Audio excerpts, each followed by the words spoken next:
Shalom.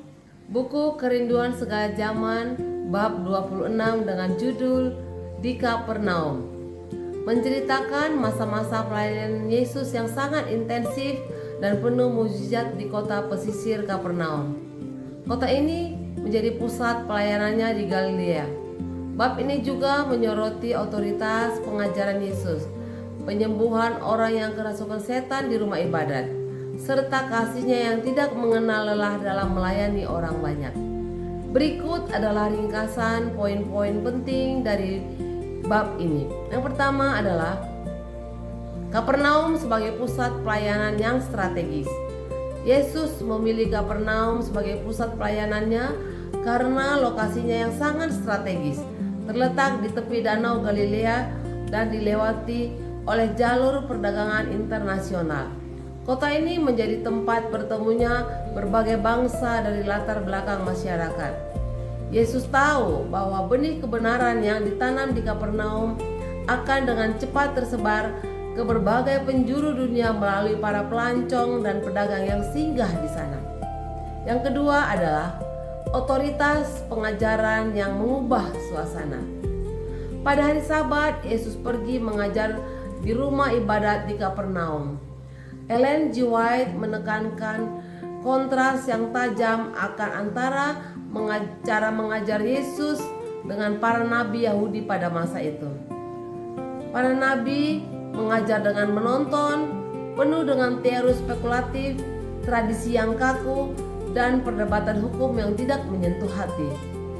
Yesus mengajar dengan penuh kuasa, menggunakan bahasa yang sederhana namun mendalam, serta menyampaikan firman dengan otoritas ilahi yang langsung mengetuk hati nurani pendengarnya. Orang-orang di rumah ibadat itu takjub karena pengajarannya membawa kehidupan dan kemerdekaan rohani. Yang ketiga, konfrontasi dengan kuasa kegelapan di rumah ibadat. Di tengah-tengah suasana hikmat pengajaran Yesus, tiba-tiba seorang pria yang kerasukan setan berteriak histeris, "Hai engkau Yesus orang Nazaret, apa urusanmu dengan kami? Engkau datang untuk membinasakan kami? Atau aku tahu siapa engkau yang kudus dari Allah." Setan mencoba menyusup ke rumah ibadat untuk mengacaukan pikiran orang banyak dan menanamkan rasa takut. Namun Yesus dengan tenang dan tegas menghardik roh jahat itu. "Diam, keluarlah daripadanya." Setan itu menghempaskan pria tersebut ke lantai, lalu keluar tanpa menyakitinya lagi. Mukjizat ini membuat semua orang gempar karena mereka melihat bahwa roh-roh jahat pun tunduk pada perintah dan otoritas kata-kata Yesus. Yang keempat adalah penyembuhan ibu mertua Petrus dan malam mukjizat. Setelah keluar dari rumah ibadat, Yesus pergi ke rumah Simon Petrus dan Andreas. Di sana ibu mertua Petrus sedang terbaring sakit demam keras. Yesus mendekatinya, memegang tangannya, dan seketika itu juga demamnya lenyap. Pria dan wanita itu begitu bersyukur hingga sang ibu mertua langsung bangun dan melayani mereka. Berita tentang penyembuhan di rumah ibadat dan di rumah Petrus menyebar dengan sangat cepat ke seluruh penjuru kota. Karena orang Yahudi tidak boleh membawa orang sakit pada hari Sabat, mereka menunggu hingga matahari terbenam. Begitu malam tiba, seluruh penduduk kota berbondong-bondong membawa orang-orang sakit, orang pincang, buta, yang kerasukan setan ke depan pintu rumah Petrus. Yesus melayani mereka satu persatu, menyembuhkan semua penyakit, mengusir roh-roh jahat hingga larut malam. Tidak satu pun orang yang pulang tanpa dipulihkan. Yang kelima adalah sumber kekuatan Yesus, doa di tempat sunyi.